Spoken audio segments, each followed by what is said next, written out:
Okay. Okay, right, great. Well, hello everyone. If you are an American person thinking of buying a property in Ireland, you may be completely unfamiliar with the actual nuts and bolts of what happens when you go to buy a property. What happens from the day you see the property you like to when you get the keys in your hand. So today I'm thrilled to be joined by LeTourneau of Keller Williams in Chicago. And John, we are going to go through the business of how you buy a property in the States, by and large, and you've kindly explained that it slightly varies from state to state, but there are key principles. And I'm going to go through, by and large, what happens in Ireland. And then I'll also do up a quick download of this showing the clear differences. So I hope it's going to be useful to any American or person living in America who's thinking of buying in Ireland, but who isn't familiar with the buying process. So for starters, John, let's say you're just a normal person in America, Yep. and you want to buy a house in your home state, say, of Chicago. Right. So hometown of Chicago, I should say. So where would you look? Where would you look to find out what's available? Well, in that regard, I think our countries are very similar, and I do appreciate the opportunity to be here, Breffnie. Thank you. The opportunities are similar in that regard, in that a lot of people head to portals, sort of public-facing portals, if you will. And that the Realtor.com is ubiquitous because we are realtors here for the most part on the residential side. There are third-party portals like Zillow and Trulia and things like that. The most accurate and the most detailed of them is Realtor.com because that is fed directly from our MLSs, whereas the others have sort of, some fields may not always pass through, so you can get some incomplete data from that. But it's always a public search, and the joke we make is everyone starts looking at 2 a.m. in their underwear for the house, and then they finally buy a few weeks or months later, but they've been stalking online for a very long time. Right. Okay, so the public who wants to buy a house over there can look at Realtor.com. That's probably the most comprehensive and reliable, fully furnished list of what's available to Correct. buyers. And in Ireland, the public buying a house would look at two key portals. One is daft.ie and the other is myhome.ie. And like you, John, there are lots of other little minor portals which are growing, but for the most part, to keep it simple, it's daft.ie and myhome.ie. Correct. Actually, I'll throw one more point. A lot of people do use Zillow here, which is huge. And it has the highest number of eyeballs. The one trick to Zillow and the way they sort of got their rise was they came out with sort of automated valuation models, estimates they called them, and just sort of threw a value on every property in the US to get people talking, right, and to get eyes on it. So, and they pay for a feed, a limited feed, but a feed from MLSs to go that they can redisplay. So they take data from our MLS, shape it a different way, so it's a little maybe sexier or better looking or whatever that might be. The one funny challenge to that is that then they say, hey, your home is probably worth 500,000 or whatever. And that varies from market reality because only an agent who really understands the market can price effectively. So an algorithm that's never walked in the door and knows if you've the updated kitchens or the baths or whatever has no clue whether you've done that or not, or your neighbor has, and can't estimate value really accurately that way. So one of the challenges we see with some of those portals is they try to maybe influence the value proposition of the real estate itself without having been through a formal valuation process. So the risk there is that. Now, the funny part of that is the CEO of Zillow sold his home for 40% less than his own company's estimate for his property. And then when he listed his home, he listed it $3.5 million above his estimate and then sold it for $1 million less than that the next time. So like that's sort of comic gold in terms of if you trust the accuracy of the model, then you have to look to the CEO and say, how did it work for him? And it didn't. So just be aware when you are looking at some of the portals, they may not be quite as accurate because they're not driven from a primary source, you know. Okay, so that's if you're planning to buy in America, it sounds like Realtor.com is the most realistic. Yeah, because it's the most direct feed. Yeah, absolutely. Okay. Yeah. So John, let's say you are a person looking at Realtor.com. Mm-hmm. What kind of information will be available to you? And then I'll let you know what kind of information will be available to you if you're looking at an Irish portal. So will you always get Oh, well, tell me, what information would you get? Would you know when it's been listed, the date of its listing? Yeah, so fortunately, and thanks to what we call IDX or Internet Data Exchange, to these feeds that are syndicated out to the public of Yeah. realtor information that used to be held very confidential for so many years. Yeah. Fortunately, the consumer has as much transparency in the market in many cases as the agent does, meaning they can see when it's been listed, if it's gone under contract, if it's come back out from under contract. They can see neighborhood trends in terms of list price to sale price, the market time it typically sits on market. They can see the school districts, and those are really a prime driver here, of course. Mm-hmm. All the property data, the beds, the baths, that sort of thing, descriptions, room sizes, dimensions, 50 to 70-ish pictures is not uncommon. Video, Wow. drone, flyovers are becoming much more popular. With the current pandemic, and even before that, but really it's blown up since then, are what we call Matterports, where it looks like kind of a dollhouse, and you can use 3D goggles or even just your regular device and fly through the house and see every room and every dimension and everything. So there's an amazing amount of information that's out there. Additionally, with anecdotal and neighborhood information, they can say, hey, in Naperville, Illinois, the median sale price is $552 and homes sell in 60 days. And if this thing has been out there longer, maybe there's something a little off with it. And it's one area where the amount of data is so prevalent that it lets a consumer really read the market very well, but they still need an agent to interpret it to a point, because just like Zillow can't know everything or whatever, without an agent to sort of guide you, it's a bit challenging that way. So there's almost too much in one regard. How's that? Yeah. Yeah. Okay, that's really interesting. Especially the quantity of information, because what I'm hearing you say is that every listing will have information supplied for every heading. E.g., you will always know the square meterage. You'll always know the orientation, will you? Oh yeah, there's the 1% outliers, but I would tell you, because we also have mandatory fields that when we input them into the MLS, our MLS requires us as agents, you must provide this data. Now then those minimums are what we talked about. Now you can go well beyond that, with descriptions and things like that, but there's several hundred data fields that are absolutely mandatory. Okay, that's a great idea, and I think that's really useful for the buyer. Whereas in Ireland, there's room for more poetic license as to how you list the property. Okay. So if you are looking at an Irish website, such as Daft or My Home, you will see certain information. So what you'll definitely get is the name and address, obviously. You'll usually get the square meterage. We deal in meters. You guys deal in feet, I think, don't you? Yeah, roughly a 10 is the factor, the conversion. Roughly, it's roughly 10, so it's quite handy. Yeah. So, for example, 70 square meters is roughly 700 square feet, as I'm sure everyone knows, but just putting it out there. Yeah. So you'll have the size, you'll have the orientation. You won't even necessarily have the orientation. Mm-hmm. If it's south-facing, you'll be told. If it's not south-facing, if it's missing, if that information is missing, you can merely deduce it's not north-facing, it's not south-facing.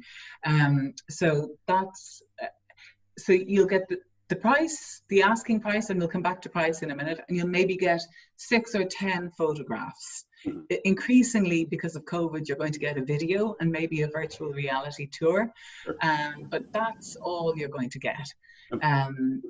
Question. With your data, are you able to see the transactional history of the home?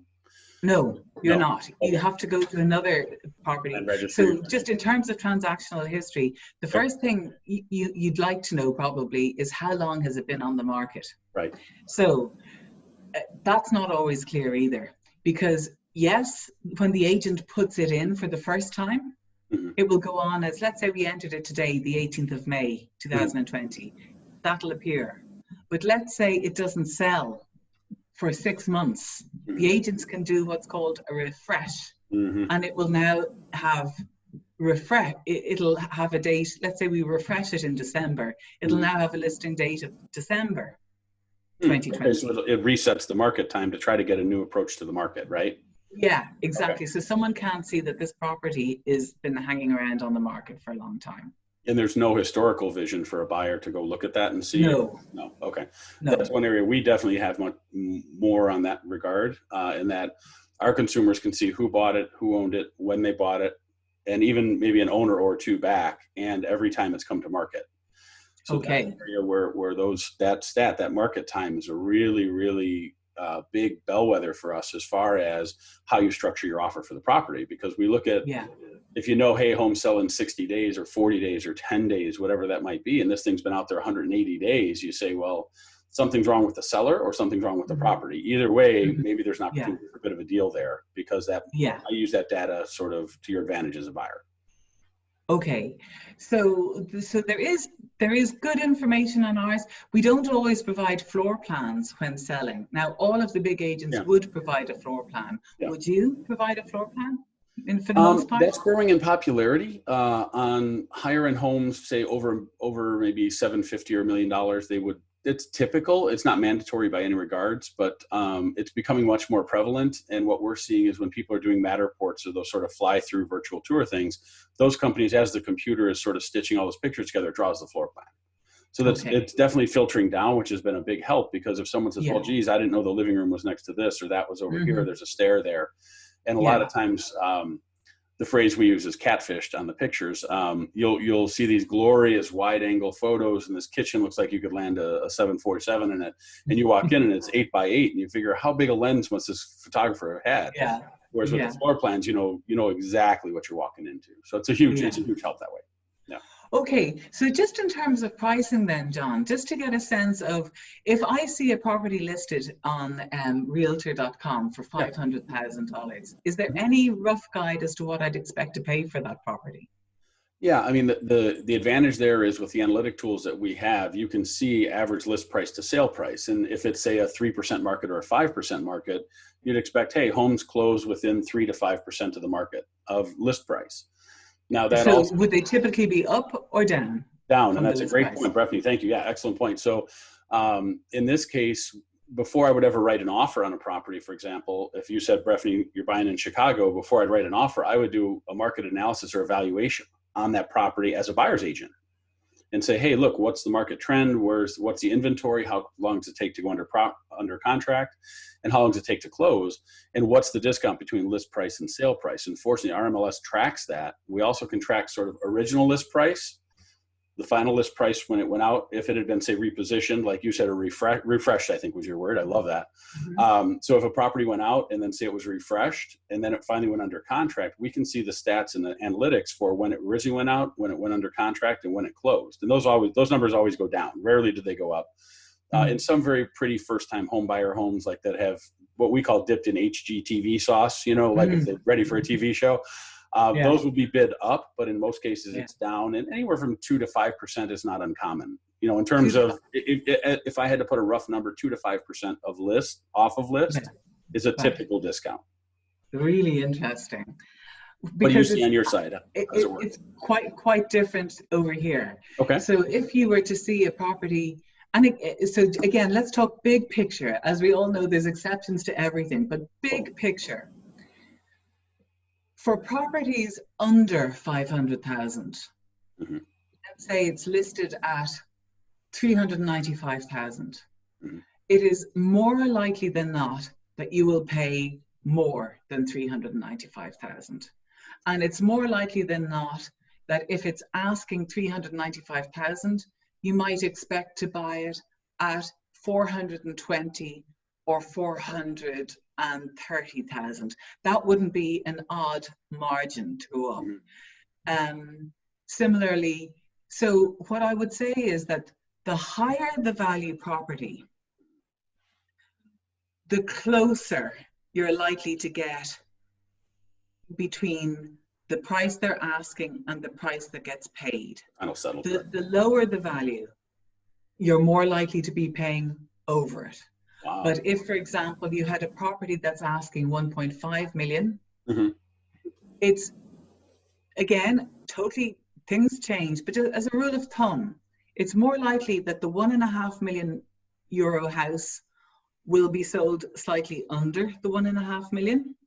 And it's more likely that the 300,000 house will be sold more than 300,000. 350. Now that's Yeah. definitely a cultural realignment, I have to tell you, for any American going over, because Mm-hmm. whenever anyone comes to me, it's always, hey, what kind of deal can you get me on the house? And Mm-hmm. a deal always means getting under, as opposed to there, if you're in a competitive environment that's being bid up, people have to be prepared just for the mindset, because if I represent a buyer here and they say, well, you got me X off, I saved 10 grand or whatever it is on the house, I don't care what the number is. They feel a psychological value in that, regardless of the fiscal. So I think it's really important that anyone who's listening get that in their head, that if they're coming over, you may pay over list, and that just seems unhaggling or not quite. It's like the agent, they may feel the agent didn't do their job, but at the same time, it's a different model, and it's designed to be low to offer bids up. And I totally get the strategy. And we do have auctioneers here who sell that way as well, and they have to post, hey, it's an auction, and you bid up. Those tend to be more short sales or foreclosures or distressed properties here are generally auctioned bottom up, if you will, like that. Well, whereas in fact, you've just stalled there, John. Whereas in fact, really, the sale method in Ireland is effectively a slow motion auction. That's what it is. Yeah, good point. It's Yeah, a slow motion auction. perspective. Yeah. We also have proper auctions as well, where you go into a room and you bid and you bid and you buy on the day. Yeah. But really, every private treaty sale, which is what most properties are, which are slow motion auctions in effect, where the list price is really only a guide, and you're more than likely to pay more than the guide. Great perspective. Okay, cool. Okay. Okay, so let's say you've seen your property as a buyer and you like it, and it's asking, let's keep this notional house for 500,000. You like it. What do you do next? Well, if I'm the consumer, I'd say to my agent, hey, let's write a contract. Let's tie this. Because you always have a buyer's agent, is that right? Yeah, absolutely. The model here is there's selling agency, there's buyer's agency, and then there's what they call dual agency. And there's also transactional coordinator, like a transactional broker, but that's not very much in the Chicago area.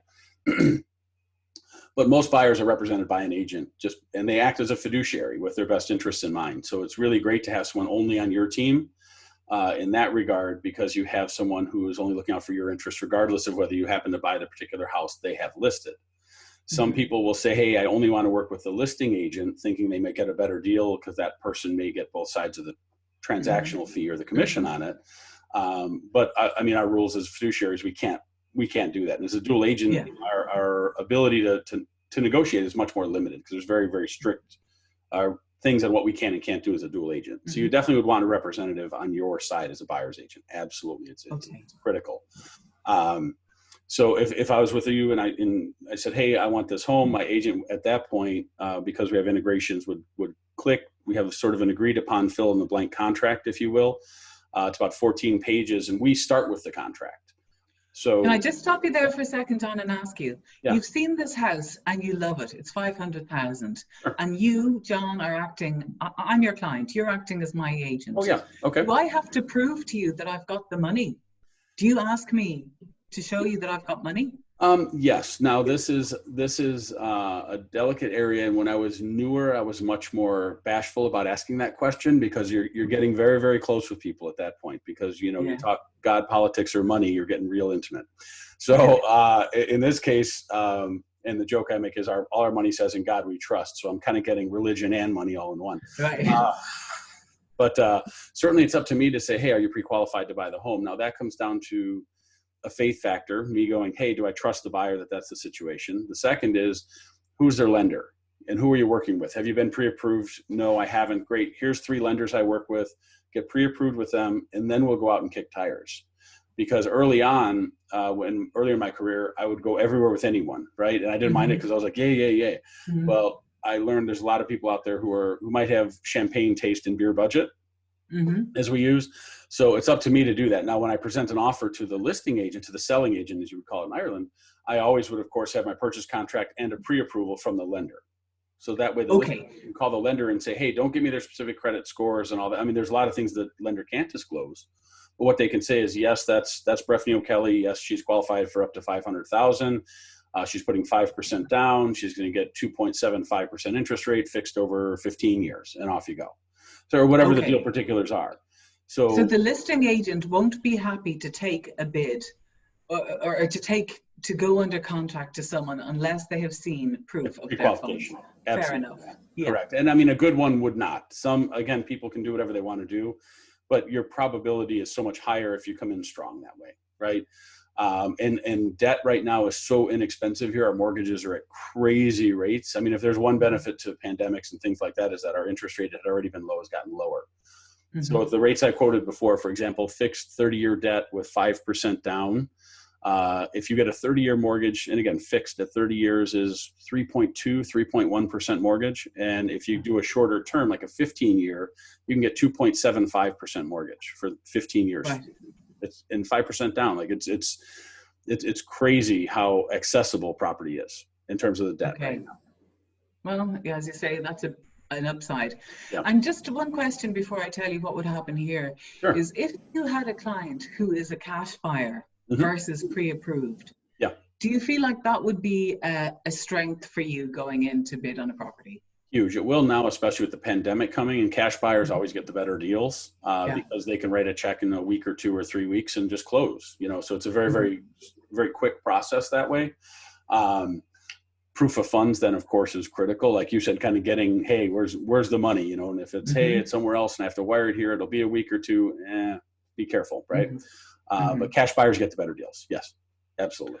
What about there? So, well, yes, sometimes it may not be a better deal, but it may be they get the property. Normally they'll buy a bit better, but it may just be that they are the preferred buyer. Okay. Because the vendor wants a quick sale, the person selling.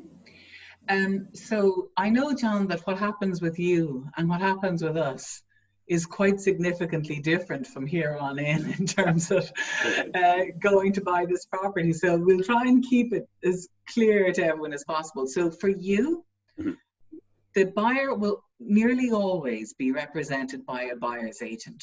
Correct. And nearly always the price they're going to pay is going to be within 2 to 5%, probably lower than the list price. Correct. Over here, buyers are rarely, if ever, represented by a buyer's agent such as me. The price they pay is likely to be more than the list price. If I'm a buyer and I'm interested in a property that is for sale, I will get in touch with the agent, and let's say this property is asking 500,000. I will get in touch with the agent, and I can't go in and write a contract. I can't do anything powerful like you can as a buyer's agent. I can just phone the agent and say, hello, agent, I would like to make an offer on this property. Okay. I may go in below the asking. I may go in and say, I'd like to make an offer of 450,000. I usually would go in below the asking anyway and see what happens. See where the land lays. Yeah, I got you. See how it goes. So I would go in as a buyer's agent and I'd say, hello, I'd like to make an offer on behalf of my client of 450,000, and I am sending you proof of funds of my client's funds. Fair. Okay. But the agent may not always ask me. In many cases, the agent at this point has not yet asked me for proof of funds. They will take my bid on the property, which is basically the first bid in this slow motion auction, but they won't necessarily ask me to provide proof of funds, which I'm always surprised at.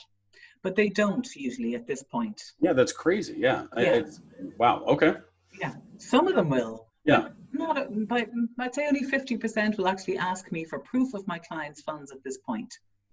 So let's just say you, John, now, you've got your buyer, the house is 500,000, you're acting on behalf of your buyer. Let's assume there's a bit of interest in the property. Right. And it's asking 500,000. What happens next if there's more than me who wants to buy it? Well, see, this is where it gets a little interesting. And I know there's a big difference in our two sides in that if I represent a buyer and my buyer says, hey, I want to buy 123 Main Street, we would write up a contract. First off, we have a very fill in the blank type contract that we have about 50,000 realtors in the northern part of the state here, and we all use kind of the same agreement. And all the attorneys know it, so it's a very, very sort of pre-negotiated deal. We all know what's what. So when I write that offer, that comes to the seller's agent, right? To the listing agent, as we call them here. That agent then has a duty to present all offers to the seller. The seller would see it and go, okay, John, your client wants to pay 450. If they receive another offer and says, hey, this guy wants to pay $475, by law, my seller does not have to disclose the existence of other offers.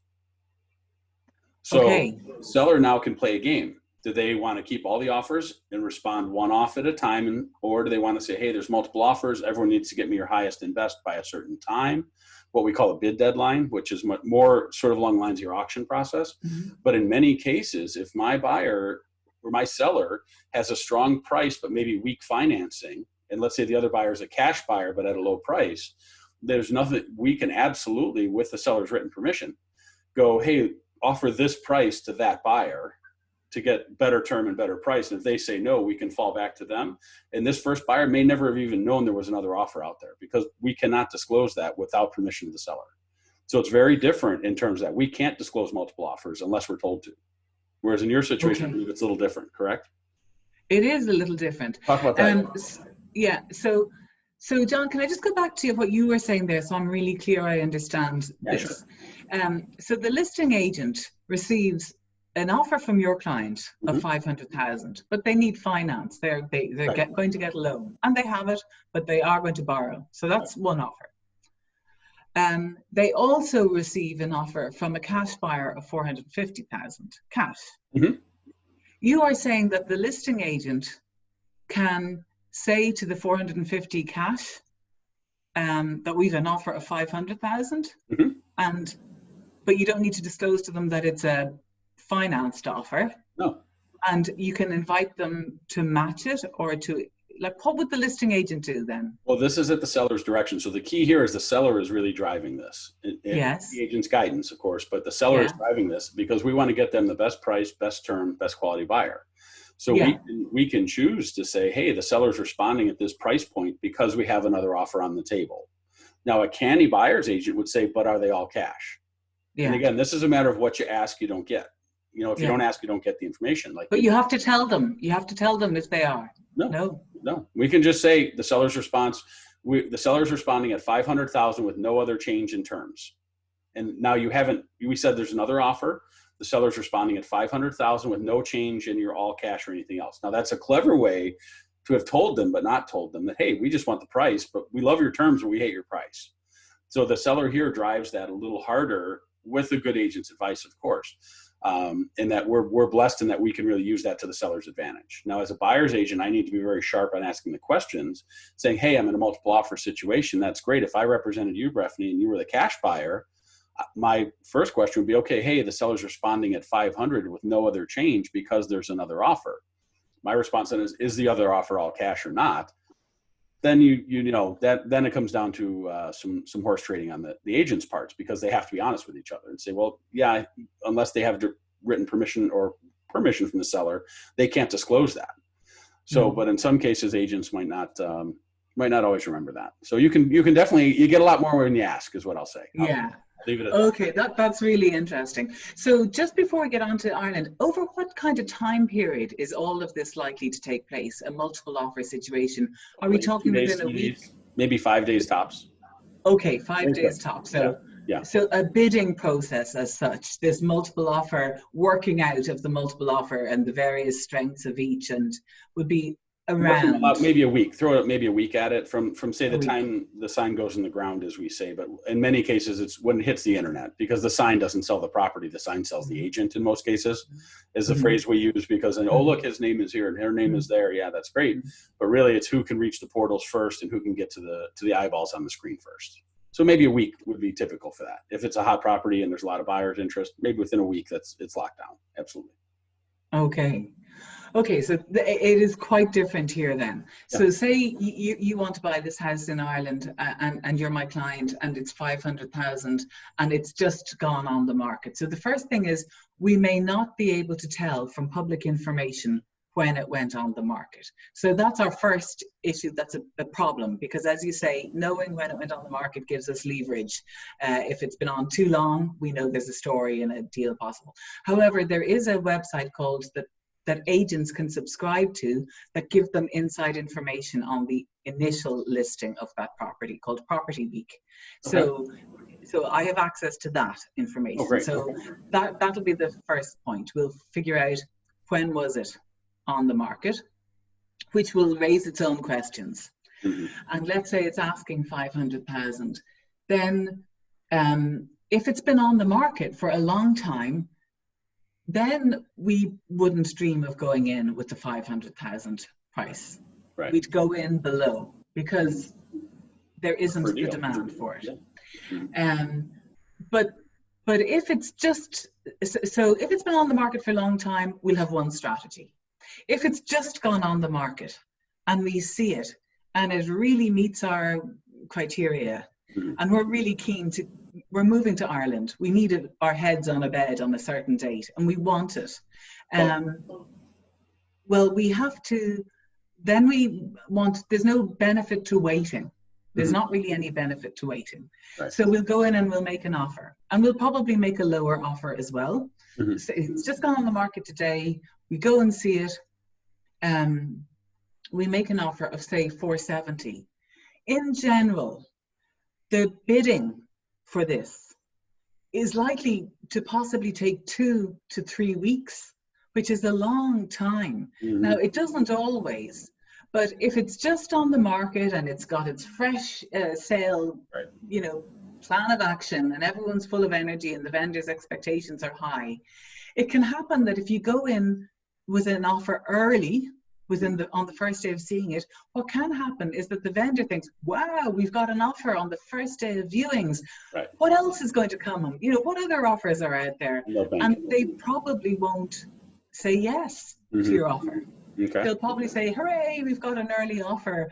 Who else is going to offer? And it is more usual than not that there will be multiple bidders for properties. And what about disclosing the terms of those other bids there? So like you again, or whatever. Yeah, what happens then? Yeah, so what happens then is we'll put in our offer, and let's say you're a cash buyer, John. Mm-hmm. I'll say you're a cash buyer, and the agent who is selling it is going to be very happy to hear that, because everyone loves cash buyers. Sure. Simply because they can move quicker and they have more discretion. They're not at the mercy of a bank valuer, a mortgage drawdown, health, life insurance, etc. They can move quicker. That's why everyone loves cash buyers. So you, the agent will say you're a cash buyer, then the agent will say, oh yeah, thanks very much for your bid of 470. We've just got another one in now from 480. And again, like you, I could say, okay, thanks very much, and get back to my client and say the bid is at 480, but I won't. I will say to the agent, what's their status? Have they are they loan approved? And this is why it's so funny that agents don't ask for proof of funds, right. Because sometimes maybe a novice agent won't necessarily know. They won't have asked the question, they'll just have taken the bid. Now that's not usual. It's more usual that the agent will know, are they loan approved, or are they cash. So what will happen is we'll have a slow motion bidding auction that could last as long as 4 weeks. And even assuming you are now the preferred buyer and the bidding has gone up to 540,000, sure. And the vendor wants to sell it to you, even 4 weeks in, and your sale agreed on the property, they have agreed, yes, we'll do the deal with you. At that point, all that will happen is that you will be asked for a fully refundable booking deposit, which I think you might call earnest money, just proof that you're in, your proof that you're in earnest. Yeah, you have that's something. all. But it's fully refundable if you back out. Right. So that's what happens at that point. You're asked for a deposit, right, or some money. It's usually 3% of the price, selling price that you're asked for. Okay. Usually about that. And so that's when you've got to the what's called sale agreed point. So now over to you. What happens next with you? Okay. So at that your cash buyer of 500 has been accepted. Okay. So in your case, and I have one question, a clarifier. So when you said there's multiple bids coming in, does the seller's agent or the vendor's agent have to disclose all the terms to all the other bidders, or not? Or is that at their discretion? No, they don't have to say there's another bid in, it's 480,000 and it's a finance, it's with a mortgage or with a loan. No, they don't have to say that. Okay. All they have to say is that it's 480,000. But they have to tell you the other number. They have to, absolutely, they 100% have to tell you the other number. We do not have to do that. That's a very interesting point there. And again, as a seller, thank you for clarifying. Yeah, the sellers disclose that. So in our situation, we're not required to. We can just counter at any price the seller directs us to, and we don't have to say. See, I can say there's another offer, period. The seller is countering you at 520, period. I did not link those two sentences. You don't have to string all the sentences together. Right, you have to make sure you get the right point across, but be very careful about what you're disclosing as well. And that's to the protection of your client, which absolutely, that's our job as agents. You know, we connect people to people and people to things while protecting our client's interests. That's our job. Yeah. So when we are, as you would call it, sale agreed, we've already a contract written, signed, and agreed to on both sides.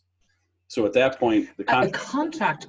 So when you're a seller, when you're a buyer, says, yes, John, I want to buy this at 500,000, and you basically populate the standardized contract that everyone. Yes. Does your buyer sign that before you send it off? 99% of the time it's electronic. We use DocuSign. But they do. Yeah, it's click, click, click. It's 14 initials or 20 initials and some signatures, and off you go. Yes, correct. Buyer signs. Okay, so your buyer signs everything. So basically, your buyer is making an offer, a fully signed offer to that seller to buy this property. Yes. And then in an ideal world, the listing agent's client would just go, yes, I'm accepting. And they'd countersign it. Click, click, click. And done. The property's under contract. Oh my God. Yeah. That is just unbelievable. And at that point, earnest money is due or booking deposit. You mentioned 3% of the purchase price. That's very uncommon here. I mean, if you had a $300,000 house, you might put $1,000 or $2,000 or $3,000 up. I mean, they're not huge. The booking deposits are much lower generally. However, if I'm representing the buyer, I always encourage a much stronger one to show consideration. Like, hey, we've got $10,000 to put down. Like, let's do this. That's interesting you say that. Because sometimes when I have American clients, they say, but I have a big deposit. And I'm saying, that isn't relevant here. Right. It's just not an issue here. But I can see with you. And that's why they're coming out of this mindset, because as a seller, I have a contract, I have a pre-approval. Then if they need 5% down, say, to buy the home for their mortgage, and they're putting 2 or 3% down as the earnest money, they're halfway there.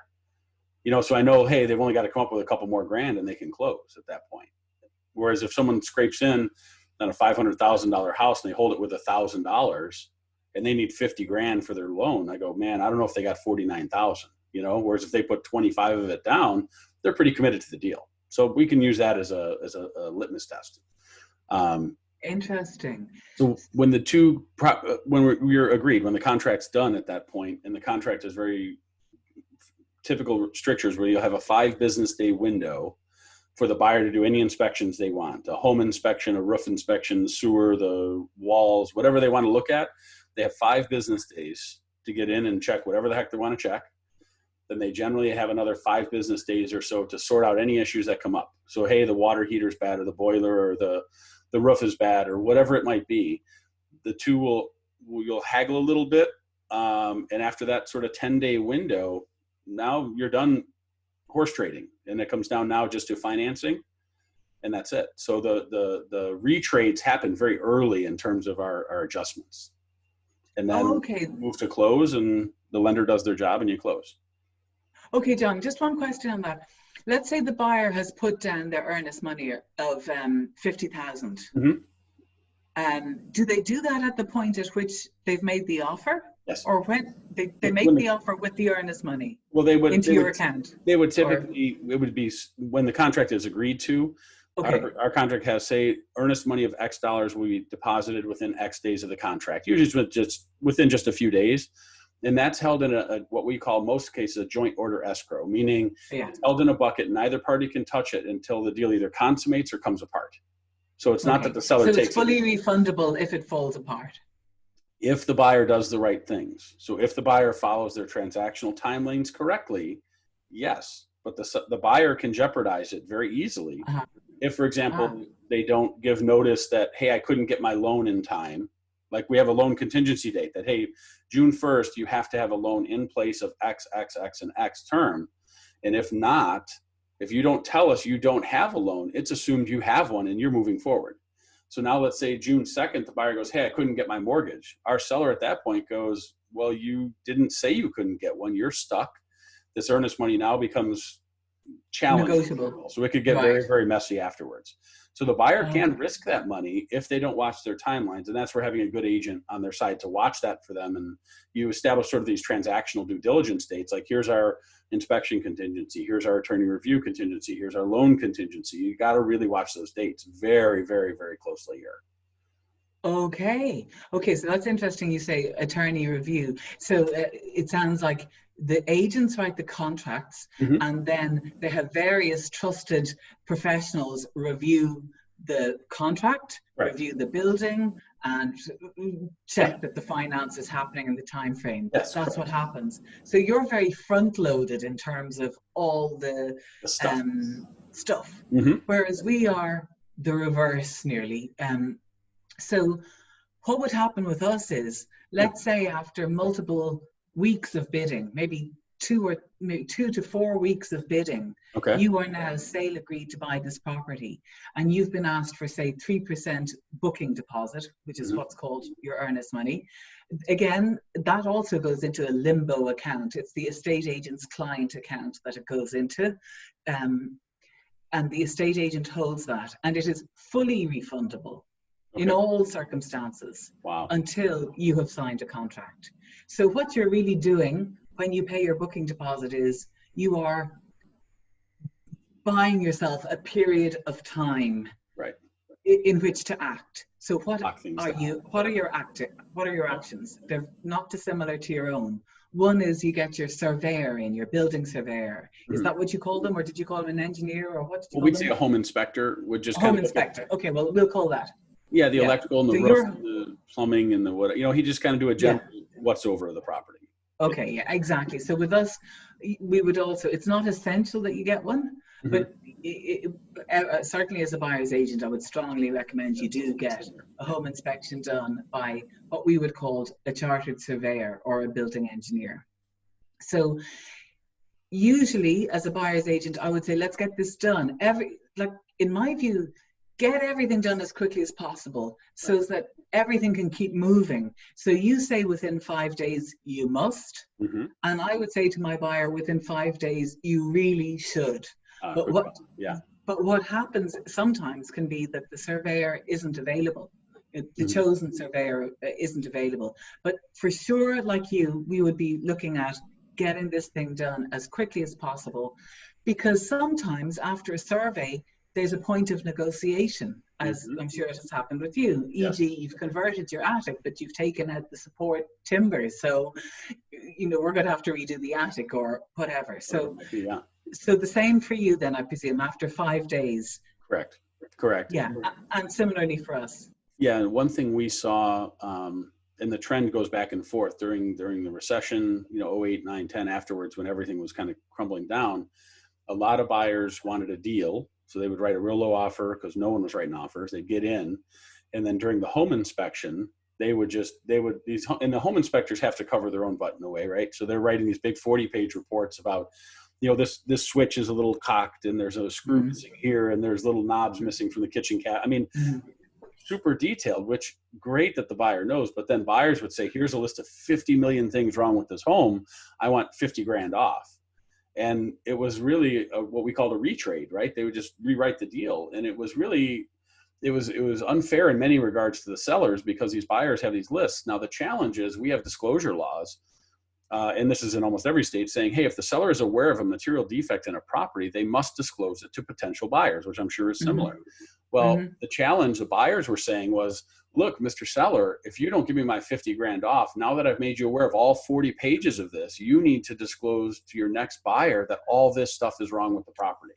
And they would so what's sauce for one is goose for one. Right, totally. So they would squeeze them with that. And now, fortunately, that's swung the other way, where it's like, unless it's a major system is actually defective at the time of inspection, you can't go knocking it saying, oh, well, there's a scratch in the paint or whatever. Like, come on, move on. So the big retrades really are not happening very much like that anymore, but there certainly is a negotiation opportunity there, yes. Okay, so 2 key points there that I want to say. One is that in general with the surveyor, as I mentioned, it's an opportunity for renegotiation perhaps, but not if the thing you go back to renegotiate on was patently obvious to you when you walked into the house. Right. If it's quite clear, to take your example, that the light switches are off Mm-hmm. when you see the house, you can't then use that as a point of renegotiation post-survey, because it was totally clear to you. The reason that we might go back and renegotiate is if the surveyor has got up to the attic, has done a damp test on the timbers and the roof, and have found, there's woodworm in here, and the timbers are very damp, and I'm picking up signs of this, rot, Right. etc. So that's a point of renegotiation where validly we are going to have to spend some work to remediate this property, spend some money to remediate this property that we hadn't anticipated. So that's that in terms of renegotiation. But you mentioned the seller has a duty of disclosure, whereas that is not the case in Ireland. In Ireland, it is caveat emptor, let the buyer beware. Sure. So it's up to the buyer here to Wow. do their due diligence. It's not up to the seller. Now, the only thing there, John, is that if the selling agent knows that this property has been flooded, Right. and the buyer asks them, has it been flooded? They can't lie. They have to tell you. But they don't have to put out a stall, a cake sale of all the things that are wrong with this property. Interesting. The seller's job is to sell. Well, right. No, I get that. Wow, that's crazy. Because we have, I was just going to see if I can pull one up real quick. We'll pass on it. In our state, for example, there's a 4-page document of, does the roof leak? Is there flooding? Is there this? And the seller has to say yes, no, not applicable. Is there a problem with the well or the septic or the this or that? And the seller has to complete that to bring a property to market here. You know, in most cases, I mean, some of the bank-owned foreclosure stuff, they don't. But as a buyer, prior to writing an offer, you would say, show me the disclosures. Lead-based paint is another big deal here. Anything built before 78 could have had lead-based paint. So there's a lead-based paint disclosure. There's a whole pile of them that we have to turn over. Federal law and state law, and some is local ordinance and things like that, to where the seller has to kind of lay out their cards, if you will. Now, if they lie on that disclosure form, then there's a significant problem. You know, I mean, they could be important and all that. In your case, unless the buyer is canny enough, or their agent, and that's again a value of representation of an agent, unless your agent's smart enough to ask that one particular silver bullet question, you would buy it never knowing and then really have no recourse. Like if you never asked if it floods, and they kind of knew it flooded, but you never asked, what happens then? You close and then it floods again. And the neighbors go, oh, sure, didn't it flood every 2 weeks forever? What happens? You're stuck. That's it. That's my problem. It's the buyer who has the duty. It is the buyer who must beware. The seller is selling you something, and as a buyer, you must know what you're buying. But it's not as simple as I go along, we go sale agreed. You've paid your booking deposit, which is fully refundable. So what happens then is that we've had our surveyor walk through the property. That's fine. Yeah. The surveyor might ask a question about a septic tank, or he might have a load of damp readings where the low walls are damp, and he'll say, has this house ever flooded? There's a lot of damp in the walls. So a lot of things that the surveyor is going to do might take up might lead us down the road. But let's assume the survey's been done. Now, when that's done, if you're borrowing money, then the bank will send in a valuer. Is that the same case with you? Yes and no. Now this is a time.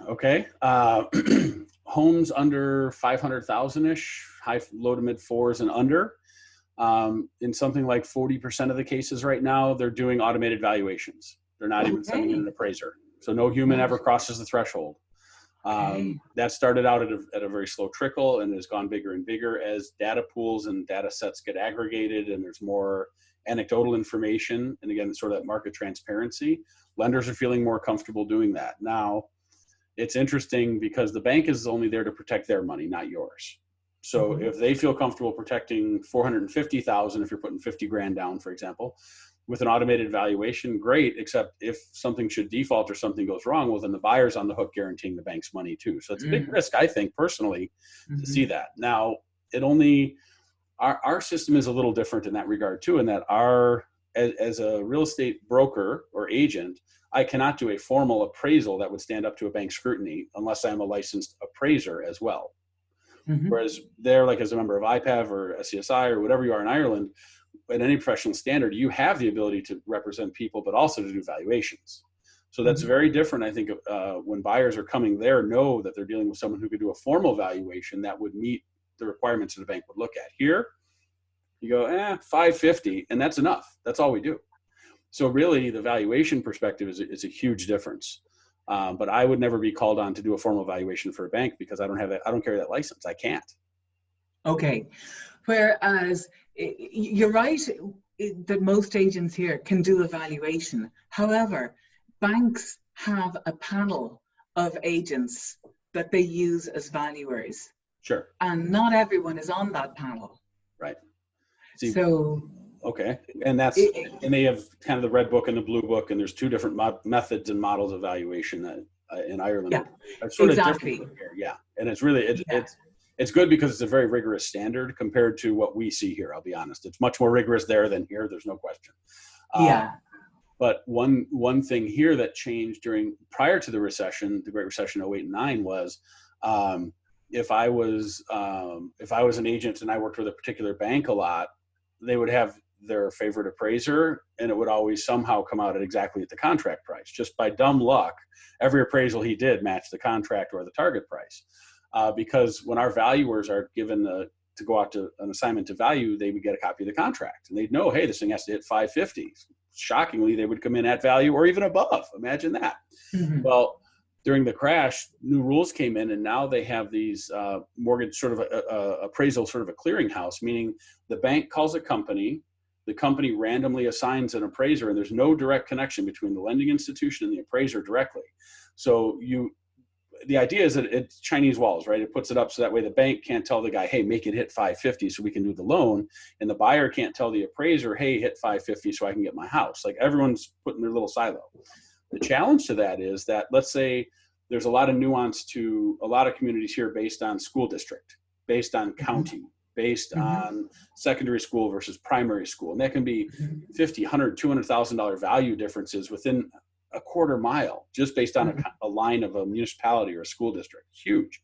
So let's say I have someone buying in an area that has a lot of that density, but also that nuance. And my buyer goes to their lender calls the AMC, the valuation folks. They assign somebody who's 30 miles away, who drives down here, looks around, pulls up the comps and goes, here's your value. Without understanding that, we can see disconnect there. So it's definitely something to be aware of on our side, where valuations may not hit because the people may not always know the neighborhood as well. So it's one of the things that's been lost by that protection. Okay, that's really interesting.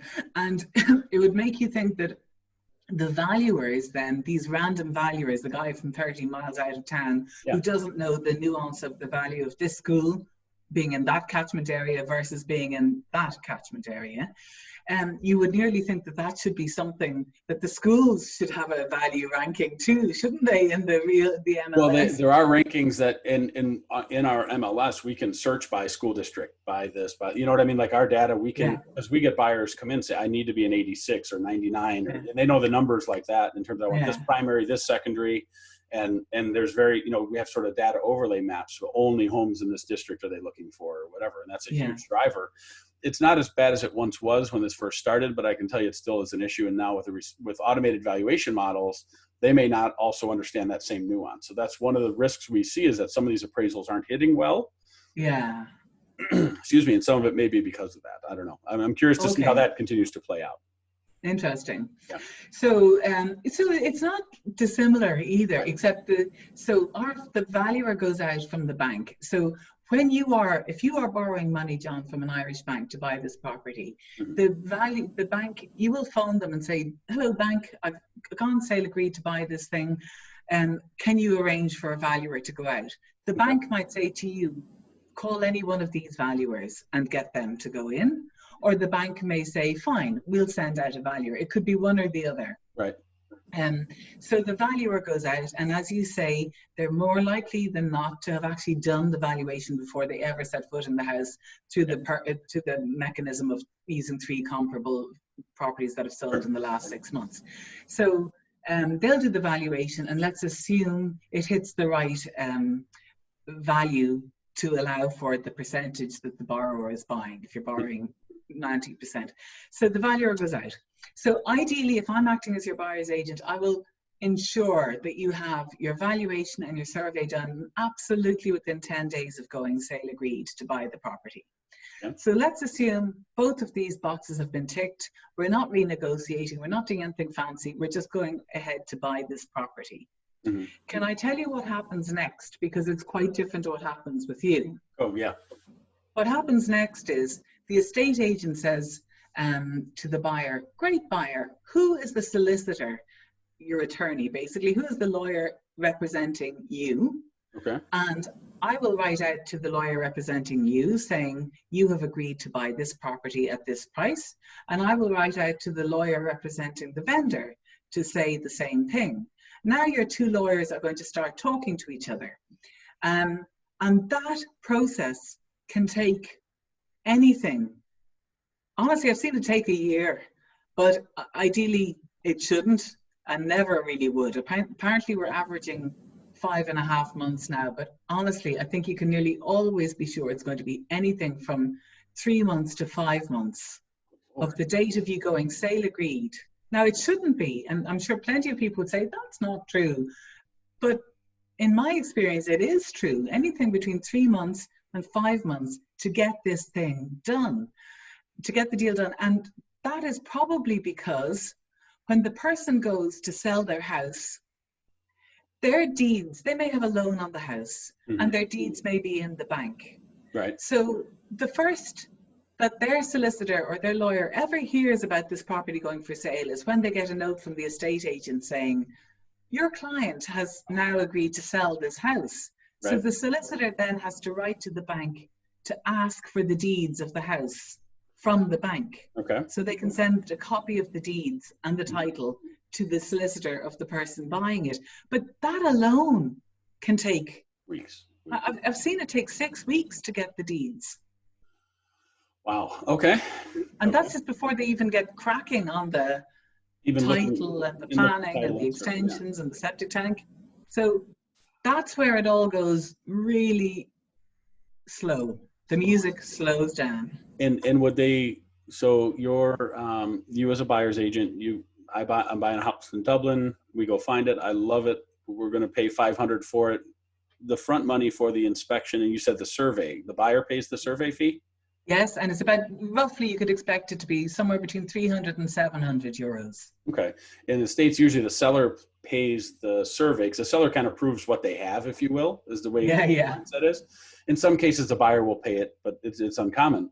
It will pay the home inspection cost, which is a few hundred, $500, $400. But once the attorneys are involved and it moves fairly quickly, really the buyer's costs are kind of done at that point. It's interesting, your buyer pays more on the front end to do their homework, it looks like, but once we're under contract, the attorneys then take over and sort of do the heavy lifting after that point. But that's the title stuff, and all that search is done here mostly electronically. So we'll see a chain of title. Now they will review actual, like who bought what from whom and all that, and the title companies and the attorneys do that, but generally that happens in a matter of a couple days. I mean, it's a very, very quick process, and it's much more automated, I think. But when you say after all those weeks, the two attorneys are finally introduced by the two estate agents, at that point, you still don't have a contract even, correct? Everything is sort of good faith. Correct, yeah. So when you have agreed to buy my property, you've had your survey done, you've had your valuation done, you've paid your X amount booking deposit, let's say 3%. Now your solicitor gets a note from the estate agent, quite promptly, as soon as you paid your booking deposit, maybe even before you've done your survey, maybe even before you've done your got the valuer out, your solicitor might get a letter from the estate agent saying your sale agreed to buy this. Right. We're agreeing this price on this property with you.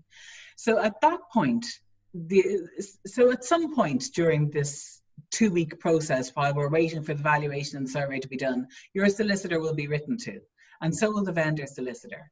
And at that point, the vendor solicitor may only now start to get all the title deeds together for the house, and may only now start to write a contract. Wow. So it might be a week or a month from the time when they both get this letter that the seller solicitor sends over a copy of a contract and the title deeds to the buyer solicitor, at which point the buyer solicitor will go through them all and raise what are called pre-contract inquiries. There'll be things missing, stuff not, etc.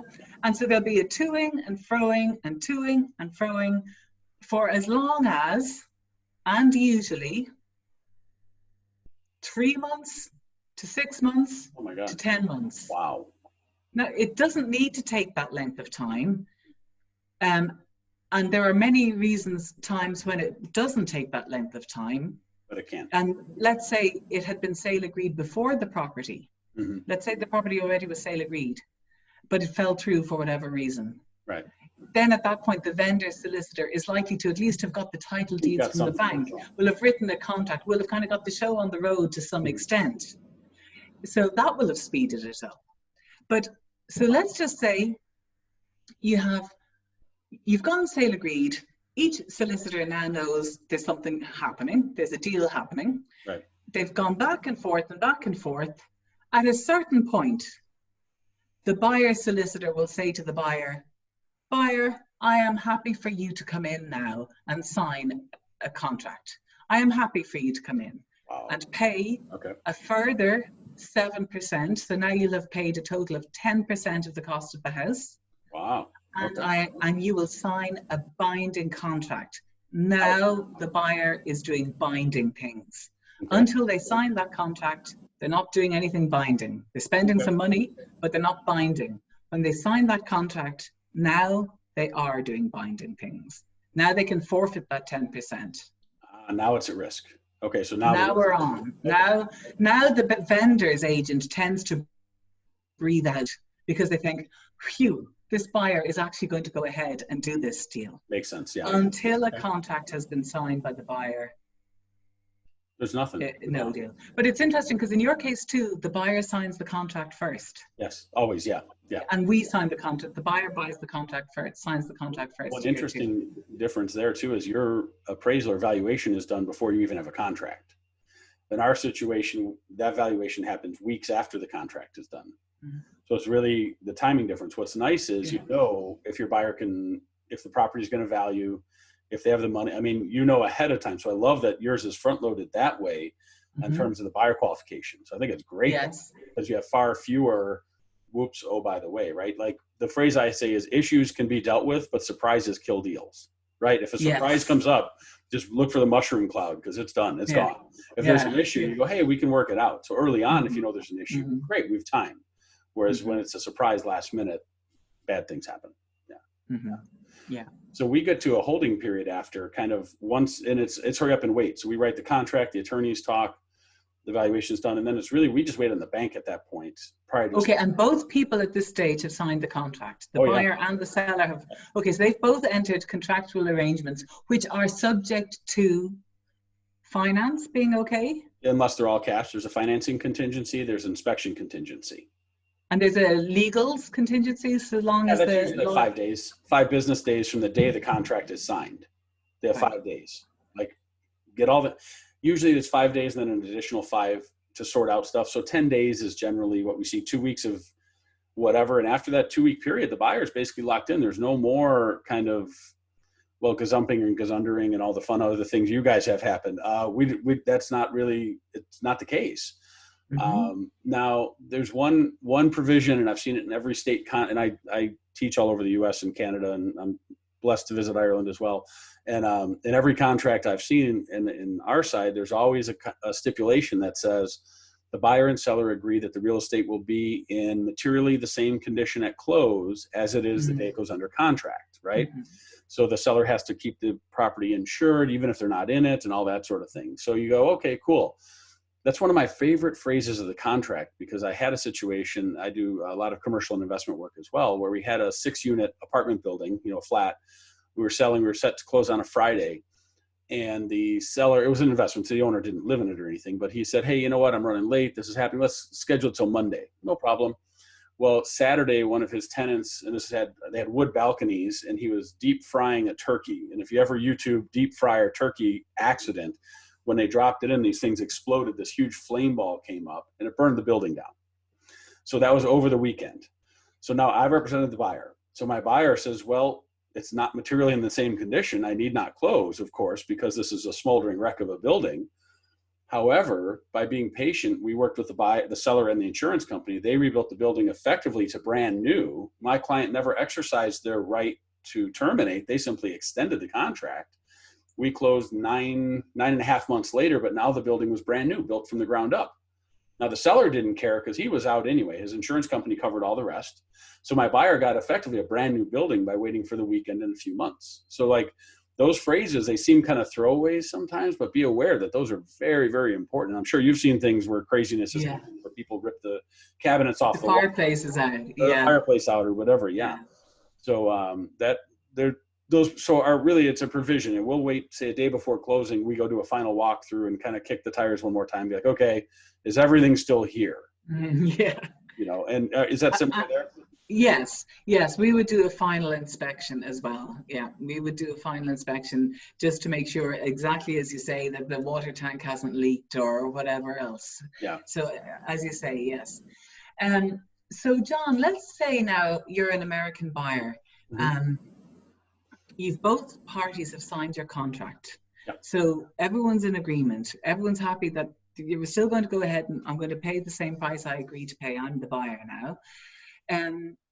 So from the time when both the vendor and I have signed a contract, what happens next then in terms of paperwork?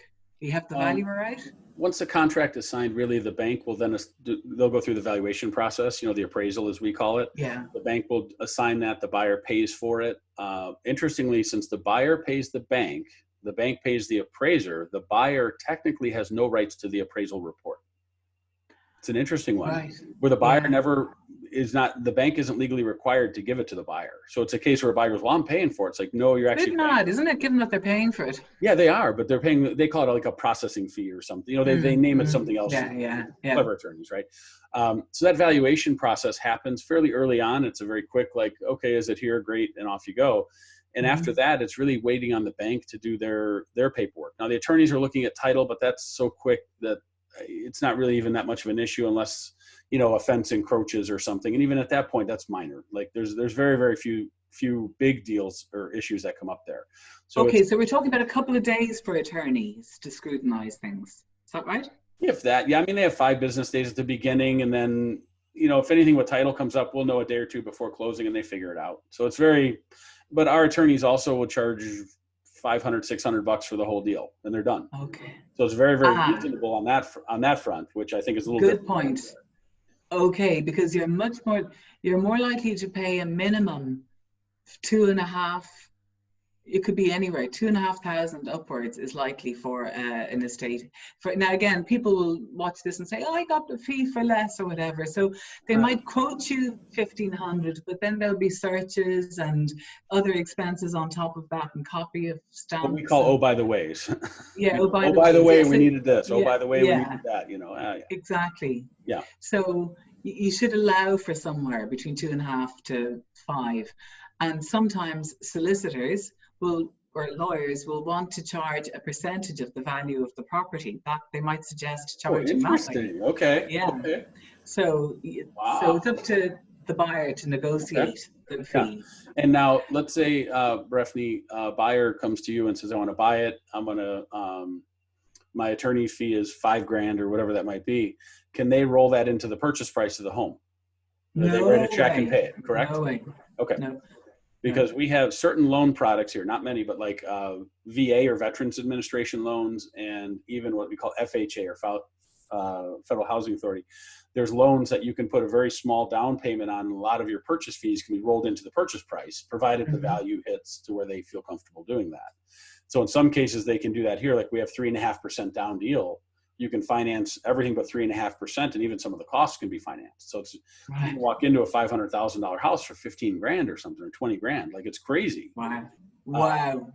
But well, not 5 because they have loan limits. But the idea is that in your case, you definitely need buyers. It seems like in Ireland need a lot more pocket money to pay for the acquisition costs.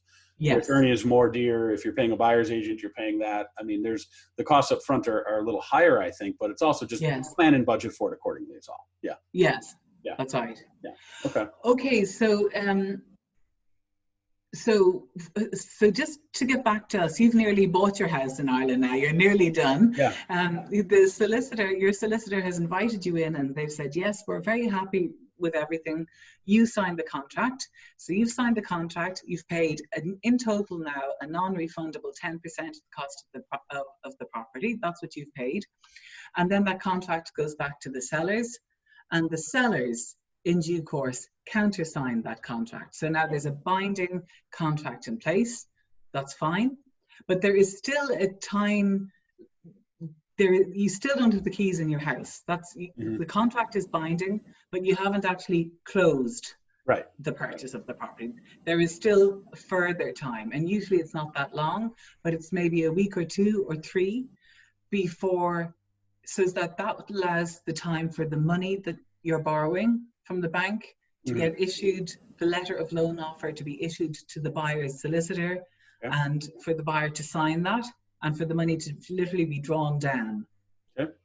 So actually, if you're borrowing, you'll have signed that letter of loan offer usually at the same time as you sign the binding contract, but the money doesn't arrive until you're closing. Right. Yeah. And so it's like the day of or day before closing, the wire will come. Yeah.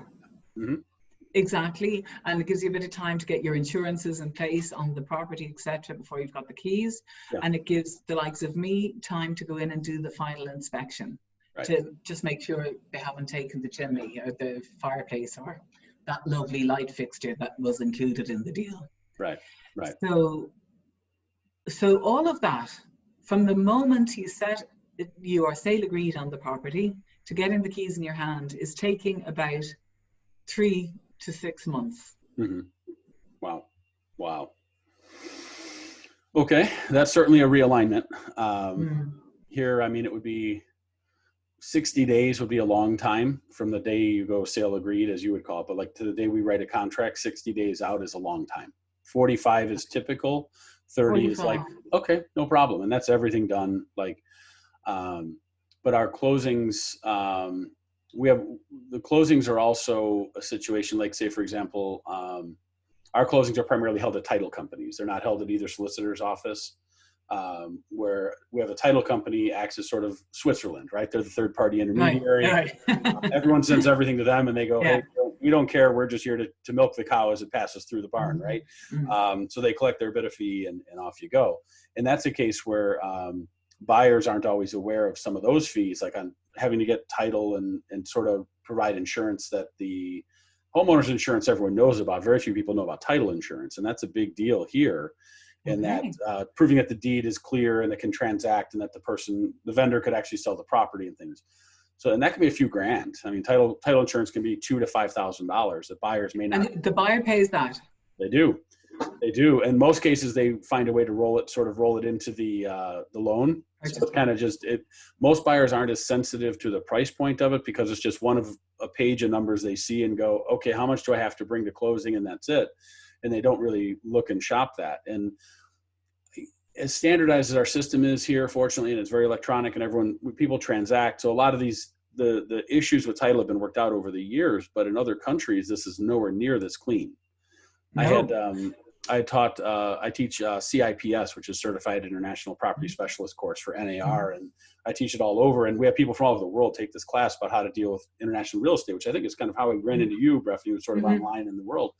And what's fascinating is, like, I had a gentleman from Poland, right? Camille came over, and they have a huge problem in Poland right now because during the Holocaust, Jewish families own large plots of apartment flats, blocks. They were all kicked out. Either Germans moved in or Polish were resettled in there. They lived there during the war. Then after the war, some of them were kicked out when the Soviets came in. And now descendants of different families are knocking on the door saying, hey, this was my grandfather's apartment in 1935. You got to get out. I own it. Here's the deed from 1935. And this guy says, well, here's the deed from 2005. And how do you sort out that chain of title and stuff? And there's no, so the title is a huge deal that some people may overlook, but you need to be sure you have clear title to your property. That's very interesting, because really it seems to me, John, that your title insurance is effectively our solicitor's fee. your solicitor is Yeah. your title insurance. Right. You're Yeah, paying exactly. them, Yeah. and they've got professional indemnity insurance. So if Okay. they've done a terrible job, you can sue your solicitor, and it often has happened. I Get an mean, attorney to it's chase an attorney. I got it. Yeah. you know, it's a car crash if this all happens, but you can It is. Yeah. do that. Totally. That is, so it's your solicitor equals title insurance here, whereas over there it's actually a product, which is probably a very good idea. Yeah, it is. Now, the one of the things that you know, the attorneys also work is the attorneys get a slice of the title insurance fee. They're compensated for outside closing in many cases.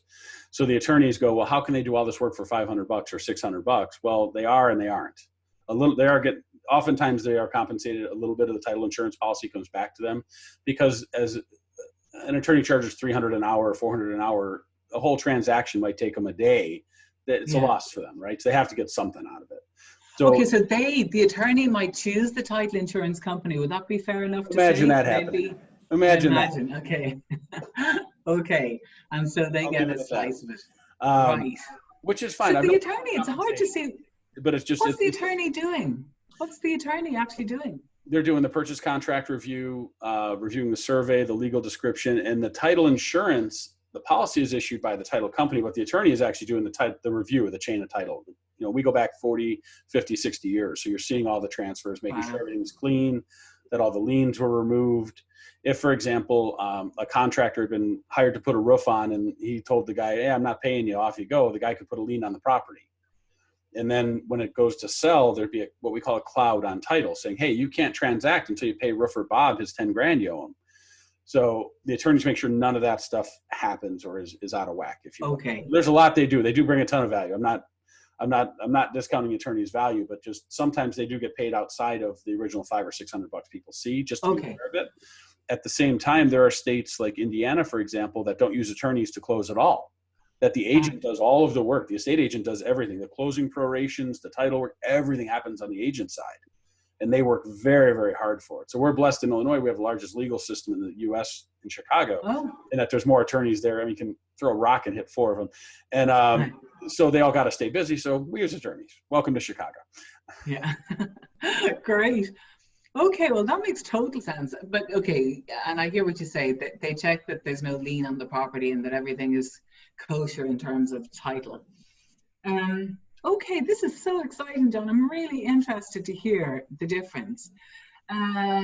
So when we then go to buy a property, if you're buying a property, you pay taxes, just to get a sense of what other costs. Let's say you're buying a property in Ireland for 500,000.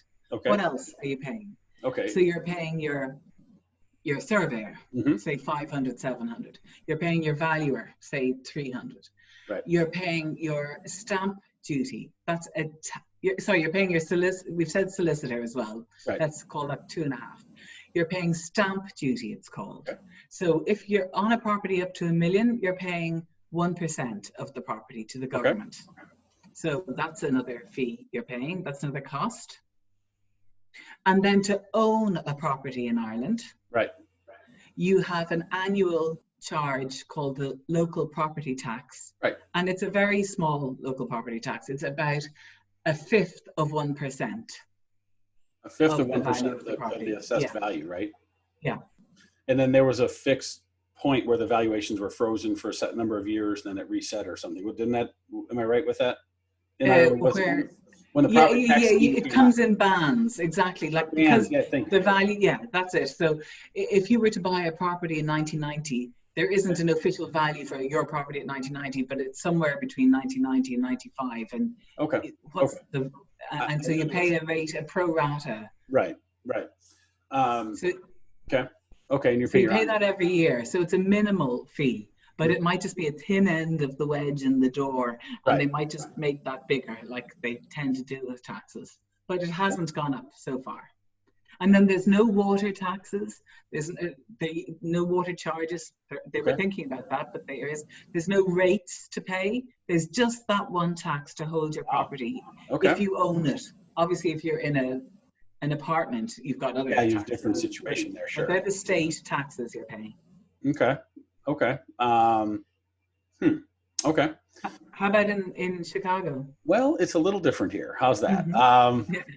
So when you're buying, we have what we call transfer tax, or like you call it that, and they base it, and it varies. So we have local, state, county level taxes. So we have transfer taxes that say the county might say, hey, it's $1 per thousand of sale price. And then the local municipality might say, hey, we want 50 cents per thousand.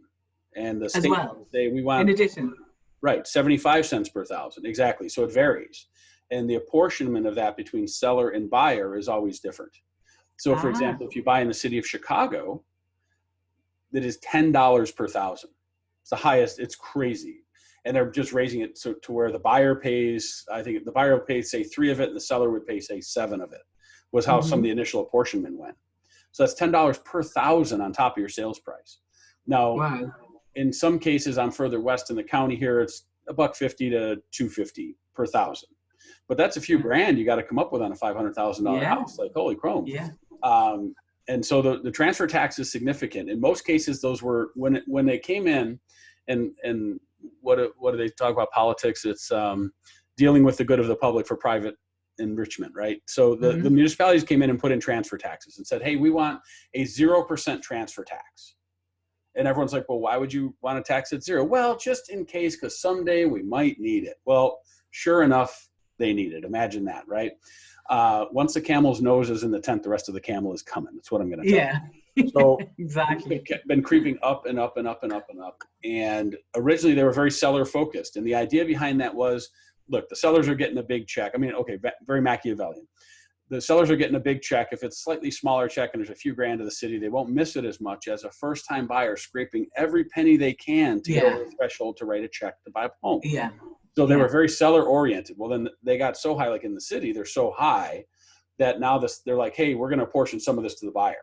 So if you think about that, if I'm going to buy a 3-bed, 2-bath detached home, and one is in the city of Chicago and one is a block outside of the city, made by the same builder in the same year and all that, it might cost me $3 grand more to buy that house because it's in the city than it would be to buy that one out of the city, just in tax. Yeah, right. You have to have an agent who really understands those nuances too, to know, hey, the price isn't just the price. What else goes into actually closing, right? And it's very good you focus on that, Breffnie, because people often go, well, $550, my mortgage would be $4,800 a month. I can afford it, no problem, or whatever the number is. And they not factor that in. Now that's transfer tax. That's only when you transact, right? Now the worst one for us, absolutely, is the property tax. So we have what we call ad valorem taxes, which are taxes based on the value of the property, right? And you look at a house, and I will do a quick screen share. We promised we wouldn't, but I have to because you brought up taxes. So I have to do this one. So if you look, this is our MLS, our multiple listing service. Here's a ranch house we have listed for sale. It's a big flat late 80s or late 70s, early 80s house, 560 grand. The property taxes on that house are $13,900 a year, 14 grand a year. And that is a year just to live in the property. Just to live in it. And that to own it. That's 14 grand a year. And that is they allow exemptions and things, like if you're a senior, they have a reduced way they assess your property and they can freeze them at a certain point. This is with those reductions in place, those taxes are 14 grand on a $500,000 house. So if you look at a buyer, say, coming from Ireland looking here, and they go, well, the house is 500, I can afford it because I have mortgage to cover it. Well, do you have your mortgage plus $1 grand a month or $1,500 a month for the taxes? It may change the way your qualification works when you're looking at buying here, because the taxes are much, much higher here. Absolutely higher.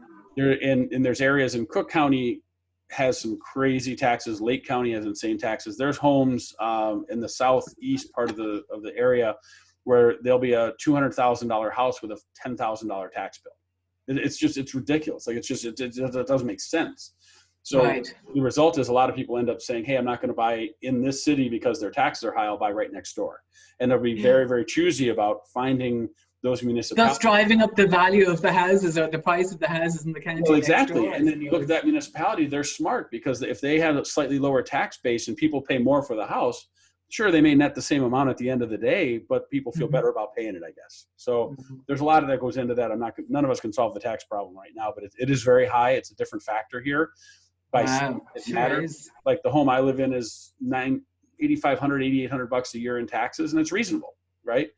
My neighbor lives about 5 blocks to the north of me, and he's got a much nicer house, but he's paying $14,000 a year, and that's what it is. So a lot of people also tend to escape Illinois, and they'll go to Indiana, to states with either no state sales tax, no state income tax, or much lower property taxes. So that's a factor. But there's also, you don't get Chicago. You're not downtown with the water and all the transportation hubs and the airport. I mean, everything crosses here. So there's always natural drivers for job, for employment, for environment. We have 4 seasons that happen, but the taxes are a huge factor. Yeah. And that's ongoing, and it only goes one direction. Ongoing. Right, yeah. And actually, I'm glad you just mentioned that in some cases there are mitigating circumstances for taxes. But in ours, if you have another home, like if you own a property that's not your principal private residence, it's a second home, a country home, there is a tax on that. Oh, an additional tax, like as a resort home or a vacation home, a holiday home. Yes, exactly. And it's called the NPP, or the non-principal private residence tax. It's not very big. For example, it's about, on a property with a value of say 500,000, it might be, now don't quote me, but I'm just taking a pot shot at it. It's something like 300 euros. So it's nothing. It's not a huge percentage. That's a water bill over here. You're fine. Yeah, no problem. Exactly. Yeah, exactly. Okay, so John, that is, I think we're there, are we? Have I got the keys to my home yet in Chicago, nearly? We have not. I think there's one important nuance we may have not covered yet, which is this, that at closing, the day before closing, we do our walkthrough. The house hasn't burned. No one cooked a turkey on the porch and burned it down. Yeah. At closing, the keys slide over, and everything that's in the house, the moment that deed transfers, is mine as a buyer, and no one is in that house. So that house is turned over that day. It's very rare to see post-closing possession or pre-closing possession. So in this case, everyone's out, right? So what I've heard from there is that sometimes you'd have closing and the seller would have a few weeks to get out, or a month to get out, or something like that in situations. In Clare, like our family homes in Clare, they would tend to negotiate a little bit of post-closing possession to kind of just get your gear out of the house. In our situation, it's all very much front-loaded. And what do you see there? Oh, I would see very much it's clean and clear. If I get the keys, I can go in the door and put on the kettle and make myself tea, and it's my house on that day. Okay. And I would be extremely wary, as are all solicitors, of negotiating any kind of hangover period. Yes, I've seen it done, but it's just always messy. It's just such a messy thing that we would definitely not want that to happen. We'd prefer to have a longer closing if the buyer needs to, like let's wait a bit longer to get those keys if the buyer needs time to get their head together, get their stuff moved out. But I would much prefer to go for a slightly longer closing date, get the keys later, but get them properly, then get them now with a bit of murky time frames after it. No, I'd hate that. And that's wise, because when you have a seller, you have certain rights, but when that seller suddenly becomes a tenant, tenants' rights are very... Then now they're into tenants law. Exactly, that's something we want to be really clear on, is that everything needs to be out. So you have situations where, you get a seller and they'd be like, okay, cool, well, if we'll close on Monday, we'll move on Tuesday. And you go, no. Let's realign this expectation here. Very early, and we have had situations where, a seller has sold a home and they left things in it, and they wanted to come back a day, a week, a month later, and went, I forgot this couch, or I forgot this and that. Sorry, man, it's done. Good luck. So that can be a bit of a trick. But closing is very simple. In most cases, our sellers do not attend closings. They pre-sign everything, so their solicitor would be there. Hands it to the buyer signs, the money is transferred, and kind of out you go. And it really is, closings are a non-event. And as an agent, we really can't affect anything that happens there, because we've no legal power to do so. But it's the best moment to be there, because you get to see kind of the culmination of all your effort, whether it's been months or a year or whatever that might be. Yeah. I love going to closings. I think it's great. Yeah, I agree. So it's really exciting. And but like you, I would tend to get a call from the solicitor acting for the selling agent, saying, this is closed, you are free now to go and collect the keys. Or the estate agent would phone me and say, the deal is closed, you can come and get the keys from our office. So I would go to collect the physical keys from the estate agent who is selling the property's office, because they in turn will have received a call from the seller's solicitor to say the deal is closed. The deal, it's done, and off you go. Yeah. Interesting. Okay. And so from and I guess we'll talk compensation, because everyone's saying, hey, who gets paid what, right? So in our model, in most cases, the listing agent would take a listing on a property, or the selling agent, as you'd call it. He'd charge a fee, and about half of that or so would be shared with me as a buyer's agent when they come. That fee is paid at closing. So we're paid out of proceeds from the seller side. So on the buyer side, it's nice because they're not writing a check for us directly, but at the same time, nothing happens until a buyer writes a check for the property. So at the end of the day, the buyer, in my vision, the buyer pays both fees. If you really of think course, yeah. Because no one gets paid anything unless they complete the Yeah. transaction. At the same time, our settlement comes at closing, of course, and everyone loves to be paid for their work. But the funny thing is that our fee, and the way I view it with our clients, is our fee is an investment. The client sees the return at closing. And it's absolutely, because the value of representation is massive in this kind of transaction. So it's one thing where the internet is great. The internet can add transparency to many, many things, and it can bring you clarity on what's for sale and what the pictures look like in the virtual tour, but it cannot take you from A to B, and you can't replace that with an algorithm. So it's really critical to keep an agent, I think, in the middle of that transaction, just to help that process, especially when people buy once every 10 years or 20 years or whatever that might be, or they've never bought across foreign soil, like in our situations. I can't imagine someone trying to go it alone. Like, okay, I'll figure it out. YouTube will help me. Now, in one case, they'll watch a video like this and say, hey, I learned a lot. That's still not everything. And that's barely scratched the surface. I mean, what's your take, Breffnie? So just in terms of getting paid, that's interesting, because as you say, the buyer technically pays your fee by bringing his pot of money to the equation. But yet the seller takes that pot of money that the buyer brings and takes the fee for the agent out of it. So it's technically the seller, but the seller doesn't have that money unless the buyer brings it. Exactly. And do you then invoice the selling agent for your fee? How do you physically get paid? We walk out of closing with a check in most cases. And who writes that check? That comes from the title company, because it comes out of seller proceeds. It'll show up on the seller side of what we call our closing disclosure, where it's that the seller makes $500,000 and X thousand comes to the agents, because there's no average, standard, or typical fee. Every agent negotiates their own. That would come out of the seller side of it, but it's buyer funded but seller paid. How's that? Okay. Because the buyer really interesting. Yeah. Really interesting. So with us, the selling agent, like you, will go along to the person selling the house and negotiate their fee. And usually it's about 1% of, and depending on the value of the property. If it's in Dublin, it's 1%, because property in Dublin has a high value. But if it's down the country, in a rural area where the values might be low, like the house itself might only be worth 50,000 or 70,000 euros, the agent will probably negotiate a minimum fee of something, like a flat fee or a higher percentage. So the seller pays that fee to the agent. And like you say, that fee only gets paid on closing. Right. So I, as a buyer's agent, I charge the buyer. How I work is I take a non-refundable briefing fee from the buyer up front of 750 euros plus VAT. So that's really just to make sure they mean business, to write a contract, to take a briefing from them. And I say we will find a property within 3 months. That's how I work.